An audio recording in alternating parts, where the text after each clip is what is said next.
नमस्कार, India voice देख रहे हैं आप और मैं हूं आपके साथ शिवम दुबे। इंडिया वॉइस के खास कार्यक्रम देवभूमि समाचार में आप सबका स्वागत। बुलेटिन की शुरुआत करेंगे बड़ी और अहम खबर के साथ। कांग्रेस ने पहली लिस्ट जारी कर दी है प्रत्याशियों की। लिस्ट जारी होने के बाद घमासान मच गया है। कांग्रेस में कार्यकर्ताओं में भारी नाराजगी और कार्यकर्ताओं ने कांग्रेस भवन में धरना प्रदर्शन किया। महिला प्रदेश अध्यक्ष ज्योति राउतेला भी नाराज। राउतेला ने सोशल मीडिया पर पोस्ट किया। पोस्ट पर लिखा, याचना नहीं अवरण होगा। कांग्रेस ने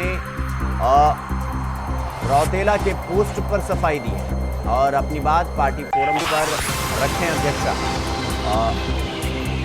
नगर निकाय चुनाव के लिए देर रात कांग्रेस ने अपनी पहली लिस्ट जारी की है और लिस्ट जारी होने के बाद पार्टी में घमासान मच गया है।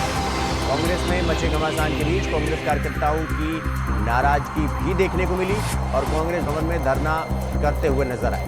कांग्रेस कार्यकर्ता उदयवीर सिंह पवार ने कहा वो लंबे समय से कांग्रेस पार्टी के लिए काम कर रहे हैं और ward number 10 Dobhalwala Neshvilla road से टिकट की मांग कर रहे हैं। पहली लिस्ट जारी होने के बाद महिला प्रदेश अध्यक्ष ज्योति राउतेला ने नाराजगी जताई और सोशल मीडिया पर पोस्ट कर लिखा कि अब याचना नहीं अवरण होगा। कांग्रेस के प्रदेश प्रवक्ता डॉक्टर प्रतिमा सिंह ने महिला कांग्रेस की प्रदेश अध्यक्ष ज्योति राउतेला की सोशल मीडिया पोस्ट को लेकर सफाई दी है और कहा कि अध्यक्षता को अपनी बात पार्टी फोरम पर रखनी चाहिए। अगर निकाय चुनाव में टिकट को लेकर कोई असमंजस की स्थिति है तो उसे भी स्पष्ट करना चाहिए। तो ये बड़ी खबर हम आपको बता रहे हैं, जहां पर कांग्रेस पार्टी ने पहली लिस्ट जारी की प्रत्याशियों की निकाय चुनाव की और लिस्ट जारी होते ही अब घमासान मच गया। घमासान के बीच कांग्रेस कार्यकर्ताओं की नाराजगी भी देखने को मिली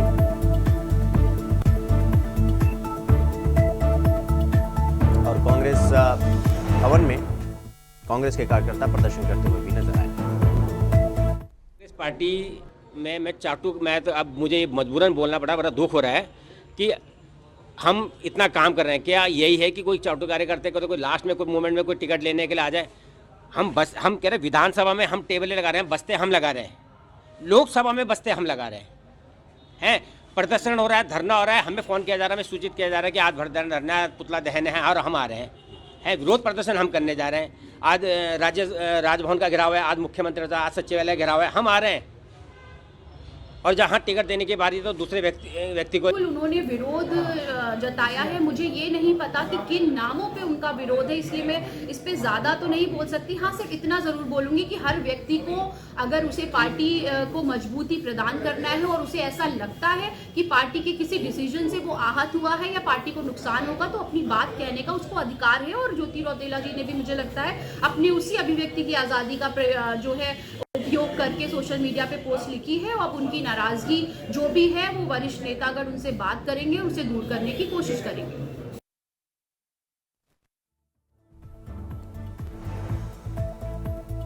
तो इस खबर पर हमारे साथ हमारे सहयोगी अभय हमारे साथ देहरादून से जुड़ गए हैं। अभय, जिस तरीके से प्रत्याशियों की पहली लिस्ट जारी और कांग्रेस में घमासान,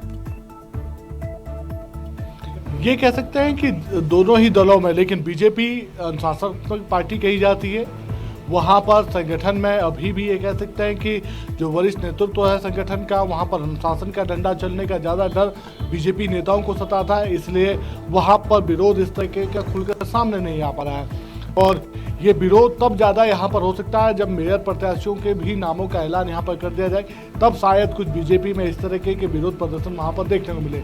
लेकिन कांग्रेस में कह सकते हैं कि जब चेहरे की राजनीति होती है तो फिर वहाँ पर इस तरीके के विरोध सामने उभर कर आने लगते हैं। अभी पहली सूची जारी हुई और पहली सूची जारी होते ही ये कह सकते हैं कि कांग्रेस भवन में इस समय कांग्रेस भवन में इस समय जो पार्टी के जो बगावती जो नेता है वो धरना प्रदर्शन देते हुए नजर आ रहे हैं। टिकट ना मिलने को लेकर सीधे तौर पर नाराजगी जाहिर कर रहे, पार्टी नेताओं पर चाटुकारिता के जैसे नेताओं को अपनाने का आरोप उनके ऊपर यहाँ पर लगा रहे और सीधे तौर पर ये कह रहे हैं कि कांग्रेस की जो रीति नीति है वो बदल चुकी है।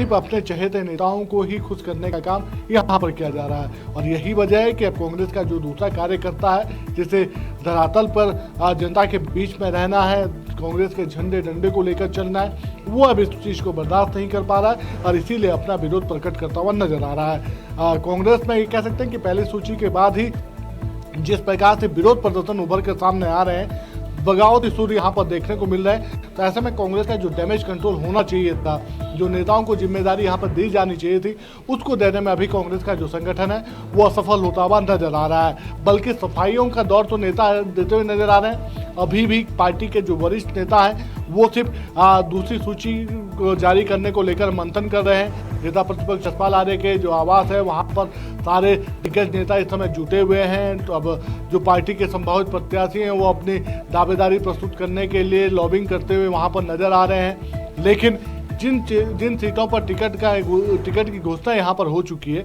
उनके जो बगावती नेता है वो कांग्रेस के प्रदेश मुख्यालय पर धरना दे रहे हैं, जो इस समय चर्चा का विषय यहाँ पर बना हुआ है। लेकिन कांग्रेस का कोई भी वरिष्ठ नेता उनसे बात करने के लिए अभी वहाँ पर मौजूद नहीं है। जी अब चूंकि अब प्रत्याशियों की लिस्ट बाहर आ रहा है, तो जाहिर सी बात है कि प्रत्याशियों में कई लोग आस लगाकर बैठे होंगे और उनके मन मुताबिक नहीं होगा तो वो प्रदर्शन करेंगे। लेकिन इसमें प्रदेश अध्यक्षा ज्योति रावतेला का भी नाराज होने का बात कहा जा रहा है, तो अब इसको लेकर क्या कुछ जानकारी आपके पास, उनका क्या कुछ कहना है? देखिए, अभी तक की जो स्थितियां रही है कांग्रेस में, वो सब कुछ ठीक वाली नहीं कही जा सकती है। पहली सूची में कुछ नाम जरूर बेहतर सीटों पर बेहतर कैंडिडेट देने के यहाँ पर कहे जा सकते हैं, लेकिन जिस प्रकार से महिला कांग्रेस की प्रदेश अध्यक्षा ज्योति रावतेला ने सोशल मीडिया में अपनी पोस्ट यहाँ पर की है, तो उससे सीधे तौर पर समझा जा सकता है कि अभी भी कांग्रेस में ऑल इज वेल नहीं है, बल्कि कांग्रेस के जो नेता है वो अलग अलग धड़ों में बटे हुए नजर आ रहे हैं और टिकट बंटवारे से खासे नाराज जिस समय यहाँ पर दिख रहे हैं। महिला कांग्रेस की प्रदेश अध्यक्षा ज्योति रावतेला ने साफ तौर पर कहा है कि जिस मुखड़े को उतारने का वक्त आ गया है वो जल्द ही यहाँ पर होने वाला है। महिलाओं को एकजुट होने की आवश्यकता है ताकि पार्टी में किसी भी प्रकार से जो क्रांतिकारी कदम है उसको उठाए जा सके, और जो चाटुकारिता वाले नेताओं को पसंद करने का काम यहाँ पर कर रहे हैं, जो लोग कांग्रेस की रीति नीति को समझ नहीं पा रहे हैं, उनके खिलाफ बगावती सुर अपनाने की तैयारी यहाँ पर करनी चाहिए।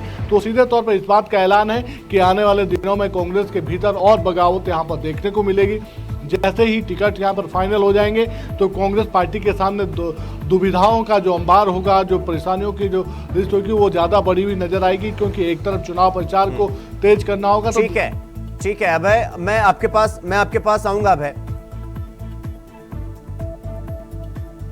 तो लिस्ट पर घमासान मचा हुआ है और जिस तरह से तो हमारे साथ किशोर उपाध्याय विधायक हैं बीजेपी के, वो हमारे साथ जुड़ गए हैं। किशोर जी, आपका बहुत बहुत स्वागत इंडिया वॉइस पर।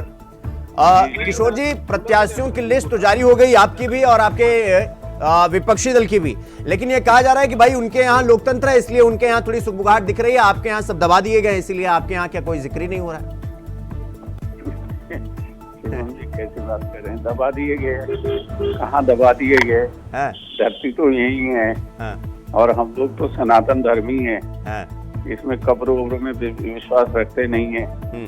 तो ये जो उसमें विश्वास रखते हैं वो दबाने उबाने वाली बात करते हैं, उसकी तरफ के आप ही जाइए। लेकिन हमारे यहाँ किसी तरह का अनुशासित पार्टी है, हर जो कार्यकर्ता है, नेता है, उसकी भावनाओं का ख्याल रखा जाता है और एक प्रोसेस है पूरा इवॉल्व करने का, उसमें यहाँ तक कि बड़े से बड़े नेता की भी नहीं चलती है। तो वो प्रोसेस जब उसमें उसके द्वारा लोग चयनित होते हैं तो उसमें फिर असंतोष की कोई जो है गुंजाइश नहीं रहती है। अब ये उनका दूसरे वाले क्या कर रहे हैं, अगर वो किशोर जी, इस हालत पर तो ये किशोर जी, आपके प्रत्याशियों की लिस्ट देखने के बाद सब लोग तो यही कह रहे हैं भाई बीजेपी में इसलिए सुगबुगाहट नहीं हो रही, इसलिए थोड़ा विरोध नहीं देखने को मिल रहा है क्योंकि बीजेपी अनुशासन में चलने वाली पार्टी है, इसीलिए नहीं किया जा रहा है। लेकिन विपक्ष इसका जस्ट उल्टा कह रहा है, वो कह रहा है जिसके यहाँ लोकतंत्र होगा उसी के यहाँ तो आवाज उठेगी, जिसके यहाँ सिर्फ एक आदमी कह देगा और सब कुछ ठीक हो जाएगा उसके यहाँ फिर काहे का लोकतंत्र? नहीं, उनकी जो मानसिकता है, मुझे लगता है कि उस मानसिकता से वो कितने चुनाव हार गए हैं, उस मानसिकता से उबर नहीं पा रहे हैं, मुझे जो लगता है। और इसलिए उनको कोई बहाना चाहिए लोकतंत्र क्या है, जो भी चीजें हैं वो संविधान के अनुसार, जो भारतीय जनता पार्टी का जो संविधान है, जो इस देश का संविधान है, उसके अनुसार चीजें चल रही हैं। ठीक है किशोर जी, मैं आपके पास आ रहा हूं। हमारे साथ मथुरा दत्त जोशी जी हैं, प्रदेश उपाध्यक्ष हैं कांग्रेस के, हमारे साथ जुड़ गए हैं। मथुरा दत्त जी, आपका बहुत बहुत स्वागत। पार्टी के प्रत्याशियों की पहली लिस्ट जारी हुई, वो भी निकाय चुनाव की, और उसके बाद ही इतना मतलब खिलाफत।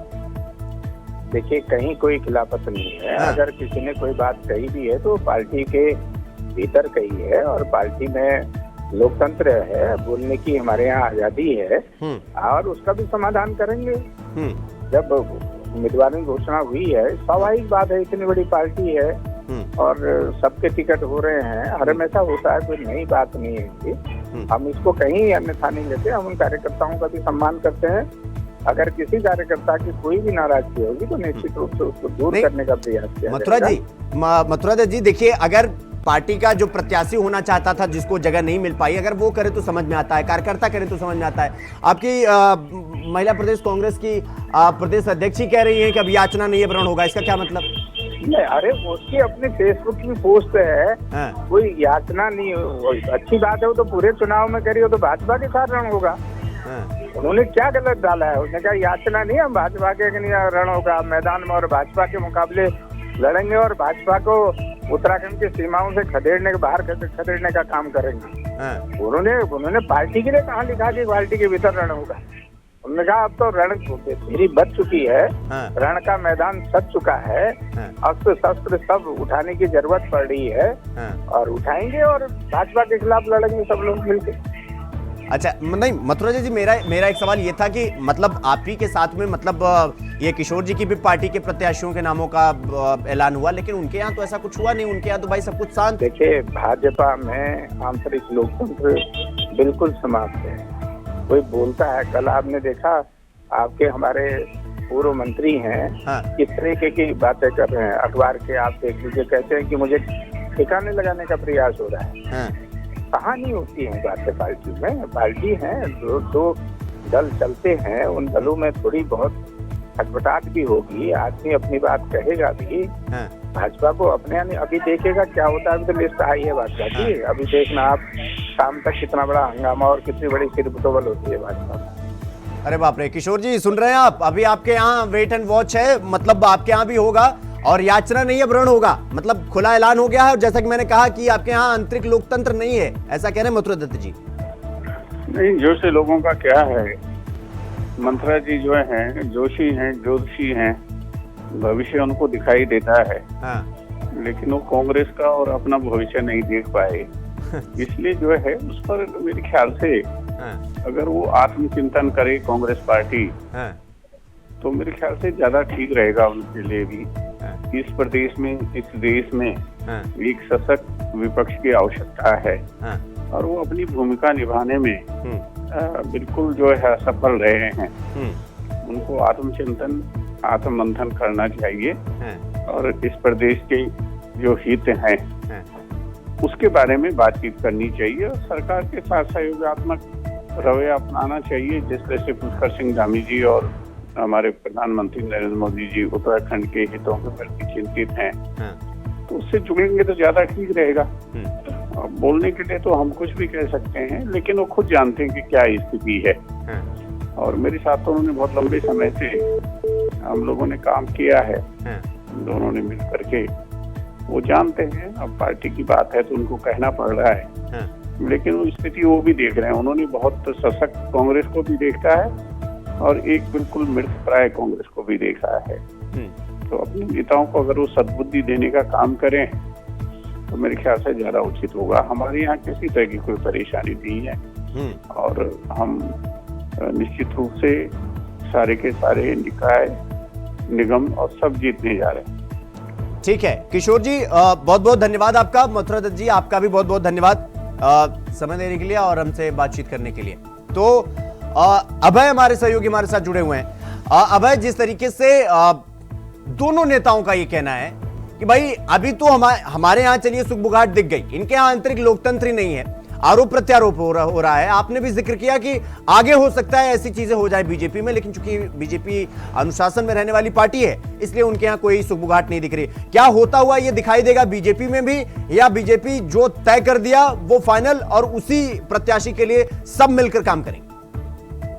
देखिए, बीजेपी में एक चीज की जो तारीफ होती है वो होती है सिर्फ अनुशासन की, क्योंकि बीजेपी में जिस तरीके से चुनाव को लेकर रणनीति बनती है तो चुनाव के साथ साथ डैमेज कंट्रोल के लिए नेताओं की जिम्मेदारी भी तय कर दी जाती है। यानी अगर टिकट बंटवारा हुआ है, टिकट बंटवारे के बाद कोई पार्टी का नेता नाराज हो रहा है तो उस नाराज नेता को किस प्रकार से मनाया जा सकता है, चाहे उसे कोई भी दूसरा पद देने का काम यहाँ पर हो या फिर सरकार में दायित्व की बात हो, उन सब चीज़ों को लेकर किस प्रकार से मैनेज किया जा सकता है उसको लेकर नेताओं की जिम्मेदारी तय होती है। अभी भी निकाय चुनाव को लेकर पार्टी के नेताओं ने पहले सर्वे रिपोर्ट का इंतजार किया, पैनल बनाने का काम किया, उसके बाद हर सीट पर जिस प्रकार से दावेदारों की संख्या ज़्यादा थी तो उसमें से जिताऊ और टिकाऊ प्रत्याशियों को छानने का काम हुआ और अब उनकी सूची जारी करने का काम यहाँ पर बीजेपी की तरफ से किया जा रहा है। अभी तक ये कह सकते हैं कि बीजेपी की तरफ से 39 नगर पालिकाओं में टिकट घोषित किए जा चुके हैं अध्यक्ष पद के, 38 नगर पंचायतों में अध्यक्ष पद के टिकट दावे यहाँ पर घोषित किए जा चुके हैं, लेकिन अभी तक कोई भी ऐसा बगावती सूर यहाँ पर देखने को नहीं मिला। ये कहा जा सकता है कि मेयर पद को लेकर सभी की निगाहें मेयर पद को लेकर यहाँ पर टिकी है। 11 नगर निगम में मेयर पद यहाँ पर मेयर पद को लेकर घोषणा होना बाकी है। उसके बाद हो सकता है संभावित दौर पर पार्षदों को लेकर कुछ नाराजगी यहाँ पर देखने को मिले, लेकिन अभी ये कह सकते हैं कि पार्टी के भीतर उन सब चीज़ों को कंट्रोल करने के लिए नेताओं की जिम्मेदारी तय कर दी गई है। यानी जिन्हें चुनाव की संयोजक की भूमिका यहाँ पर दी गई थी। ठीक है भाई, बहुत बहुत धन्यवाद आपका हमसे जुड़ने के लिए और तमाम जानकारी हमारे साथ साझा करने के लिए। तो रुक करेंगे अगली खबर की ओर। उत्तराखंड नगर निकाय चुनाव को लेकर बीजेपी ने प्रत्याशियों की पहली लिस्ट जारी कर दी। बीजेपी ने नगर पालिका परिषद और नगर पंचायत में उम्मीदवारों के नाम पर मुहर लगा दी। पहली लिस्ट में नगर पालिका परिषद और नगर पंचायत के उम्मीदवारों के नाम घोषित किए गए हैं। हालांकि बीजेपी ने अभी नगर निगम में मेयर के उम्मीदवारों के नामों का ऐलान नहीं किया। बीजेपी की पहली लिस्ट में नगर पालिका और नगर पंचायत अध्यक्ष पद के लिए 39 उम्मीदवारों के नाम शामिल हैं, लेकिन उम्मीदवारों के मामले में कांग्रेस एक कदम आगे दिखाई दे रही, क्योंकि जहां एक ओर बीजेपी ने नगर निगम में मेयर के नाम घोषित नहीं किए हैं तो वहीं कांग्रेस ने 3 मेयर पद के लिए उम्मीदवारों के नाम की घोषणा भी कर दी।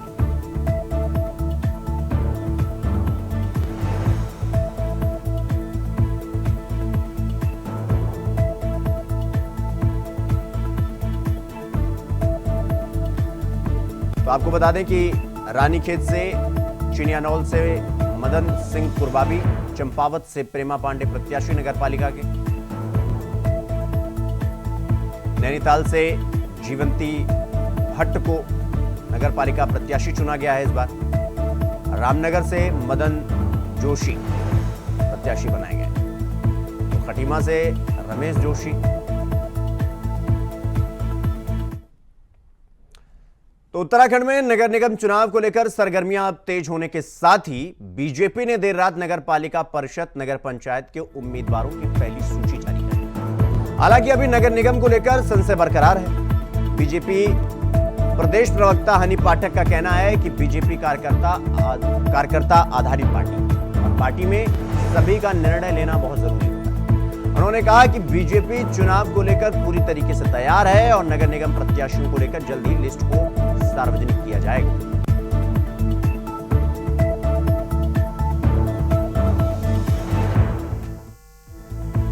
तो नगर निगम को लेकर संशय बरकरार और जल्द बीजेपी की दूसरी लिस्ट भी जारी होगी। और आपको बता दें कि बीजेपी की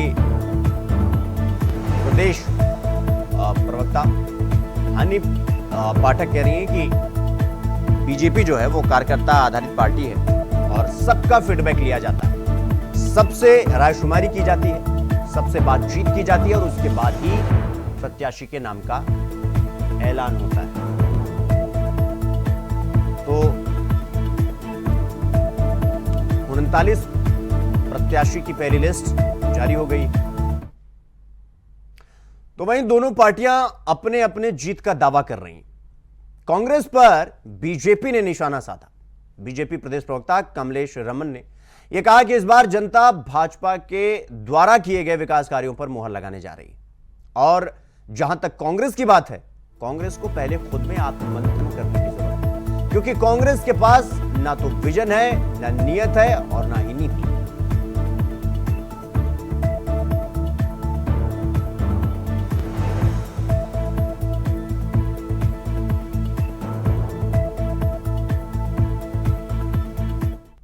कि कांग्रेस पार्टी क्या कह रही है क्या नहीं कह रही है, मुझे लगता है कि पहले उनको अपने अंदर मंथन करना होगा। रही बात इस समय निकाय चुनाव की, तो मुझे लगता है कि भारतीय जनता पार्टी की सरकार के द्वारा किए गए जो विकास कार्य हैं वो जनता तक पहुंचे हैं, घर घर तक पहुंचे हैं। और जनता भली भांति जानती है कि पुष्कर सिंह धामी जी ने जो ऐतिहासिक निर्णय लेने का काम किया है वो उन विकास कार्यों के ऊपर ही 23 तारीख जब 23 जनवरी को वोटिंग होगी तो उन पर अपना मोहर लगाने का काम करेंगे। और रही बात कांग्रेस की, तो कांग्रेस के पास ना ही तो विजन है, ना नीति है और ना नियत है। और रही बात उनकी कि वो आपस में पहले खुद भी समन्वय बना ले। अगर झूठ बोल करके, भ्रम की स्थिति पैदा करके और लोगों को गुमराह करके अगर अपने आप को स्थापित करने की कोशिश कर रहे हैं तो मुझे लगता है ये बेईमानी सा होगा। छोटी सरकार है, मिनी सरकार है, भारतीय जनता पार्टी की बनेगी। तमाम पूरा कार्यकर्ता हमारा सभी वरिष्ठ नेतागण इस चुनाव में लगेंगे। और क्योंकि भारतीय जनता पार्टी बहुत ही गंभीरता से, छोटा चुनाव हो या बड़ा चुनाव हो, उसको लेने का काम करती है। और कांग्रेस सिर्फ और सिर्फ जो है अपने आप को झूठ के जाल में रख करके और जनता को भ्रमित करके अपने आप को स्थापित करना चाहती। तो मुझे लगता है कि वो सपने देख रहे हैं और देखते रहे, और जनता निर्णय लेगी, बेहतर निर्णय। तो निकाय चुनाव का वक्त आ चुका है और प्रत्याशियों के नामों का ऐलान भी हो रहा है और अब अपने अपने जीत के दावे किए जा रहे हैं। वार पलटवार भी शुरू हो गया है। कांग्रेस बीजेपी को, तो बीजेपी कांग्रेस को आत्मचिंतन और आत्ममंथन करने की सलाह दे रही है।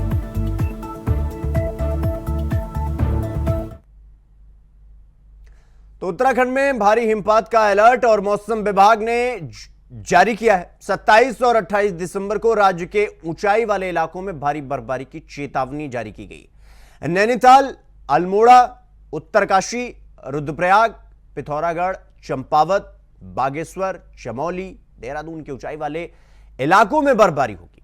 राज्य के 2000 मीटर ऊंचाई के इलाकों में भी हल्की बर्फबारी का अलर्ट और मसूरी, नैनीताल और धनोल्टी इलाके में भी बर्फबारी की संभावना मौसम विभाग ने जताई।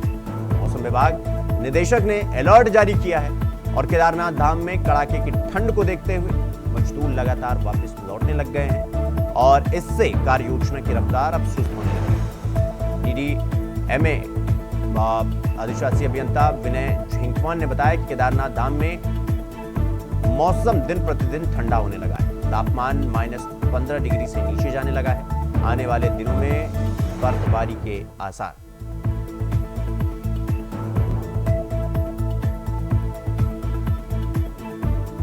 तो ज्यादातर जगहों पर बादल छाए हुए हैं और बर्फबारी की चेतावनी मौसम विभाग ने दे दी है और उत्तराखंड की वादियां सफेद चादर यानी कि बर्फबारी से ढक गई। तो उत्तराखंड में चारधाम शीतकालीन यात्रा इस समय सुचारू रूप से चल रही है और अब तक 5000 से अधिक श्रद्धालु चारधाम के शीतकालीन गद्दी स्थलों के दर्शन कर चुके हैं और यात्रा के प्रति श्रद्धालुओं में उत्साह भी देखने को मिल रहा है। बद्री केदारनाथ मंदिर समिति के मुख्य कार्यकारी अधिकारी विजय थपलियाल ने बताया कि यात्रा के सफल संचालन के लिए सभी आवश्यक व्यवस्थाएं की गई हैं। उन्होंने यह भी बताया कि मुख्यमंत्री पुष्कर सिंह धामी के मार्गदर्शन में सभी संबंधित विभाग आपस में समन्वय बनाकर शीतकालीन यात्रा को सुनिश्चित करने के लिए काम कर रहे हैं। मुख्य कार्यकारी अधिकारी विजय थपलियाल ने कहा कि गढ़वाल मंडल विकास निगम के अतिथि गृहों में ठहरने पर 25% की छूट दी जाएगी। माननीय मुख्यमंत्री जी द्वारा 7 और 8 दिसंबर को आपको जैसे विदित होगा कि ऊखीमठ ओंकारेश्वर में शीतकालीन यात्रा का शुभारंभ किया गया है और उसी के दृष्टिगत माननीय मुख्यमंत्री जी के निर्देशों क्रम में हमारे द्वारा जो भी हमारे चार धाम हैं, चाहे हमारा पांडुकेश्वर हो, जोशीमठ हो और उत्तरकाशी हो और खरसाली, मुब्बा, सभी जगह जो है शीतकालीन यात्रा को लेकर बहुत अच्छी तैयारियां की जा रही हैं और आप देख रहे हैं कि प्रतिदिन जो लगभग काफ़ी संख्या में यात्री आ रहे हैं। अभी तक 5841 यात्रियों ने शीतकालीन दर्शन कर चुके हैं और जो हमारी तरफ से जितने भी एम्प्लॉय हमने डिप्लॉयड कर दिए वहाँ पर, चाहे आपके ऊखीमठ में हो, ओंकारेश्वर में, जोशीमठ में, पांडुकेश्वर में, तो स्टाफ पूर्ण रूप से वहाँ पे नियुक्त किया जा चुका है और मैं सभी लोगों से विनम्र अनुरोध भी करूंगा कि अधिक से अधिक संख्या में आएँ और शीतकालीन जो यात्रा का उसका जो महात्म्य है इसका पूरा लाभ उठाएं और भगवान बद्री विशाल और बाबा केदार सब पे अपनी अनुपम कृपा बनाए रखेंगे। और जितने भी मैं अन्य प्रदेश के राज्यों से भी अनुरोध करूंगा कि जैसे अपने नई साल में लोग गोवा जाते हैं और बाली जाते हैं, अन्य प्रदेशों घूमने जाते हैं, तो हमारे प्रदेश में आइए और जो इस भक्ति के रस। वहीं उत्तराखंड में 28 जनवरी से 14 फरवरी 2025 तक 38वें राष्ट्रीय खेलों का आयोजन किया जा रहा है। प्रदेश के कई जिलों में विभिन्न खेल का आयोजन होना है। सबसे अधिक आयोजन राजधानी देहरादून में होंगे और इसको लेकर खेल विभाग अपने स्तर से सभी तैयारियों को दुरुस्त करने में जुटा हुआ है। वहीं देहरादून के जिलाधिकारी सविन बंसल ने सभी विभागों को निर्देश दिए हैं कि वो अपने अपने विभाग के सभी कार्यों को 1 सप्ताह के अंदर दुरुस्त कर लें। उन्होंने कहा कि विद्युत आपूर्ति के लिए बिजली विभाग, पीडब्ल्यूडी, पेयजल पुलिस प्रशासन, ट्रैफिक पुलिस, तमाम विभाग ऐसे हैं जो इससे जुड़े हुए हैं। देखिए, नेशनल गेम्स हमारे राज्य में होने जा रही है, जो राज्य के लिए गर्व की बात है। और इसमें जो number of games, larger residence time of the sports and their associations और हमारे स्पेक्टेटर्स और मैग्नीट्यूड ऑफ द इवेंट वो राजधानी में ही बड़े स्केल पे रहेगा। तो इसी के दृष्टिगत हमारे जितने कंसर्न डिपार्टमेंट्स हैं, नगर निगम, विद्युत, जल संस्थान, पुलिस, ट्रैफिक, हमारे पीडब्ल्यूडी, तो सभी का जो भूमिका है और जिम्मेदारी है वो प्रोपोर्शनेटली बढ़ जाती है। तो उसी के दृष्टिगत जो कंसर्न एसेट्स हैं डिपार्टमेंट्स के, उनको फेस लिफ्टिंग के लिए, रेनोवेशन के लिए, रिपेयर के लिए निर्देशित किया गया है। और समय अंतर्गत इसी हफ्ते जो एस्टिमेशन है संपूर्ण रिक्वायरमेंट्स की, वो सब कंपाइल करके गेम सेक्रेटेरिएट को। तो देवभूमि समाचार में फिलहाल अभी के लिए बस इतना ही। देश और दुनिया की तमाम खबरों को देखने के लिए देखते रहें इंडिया वॉच। नमस्कार।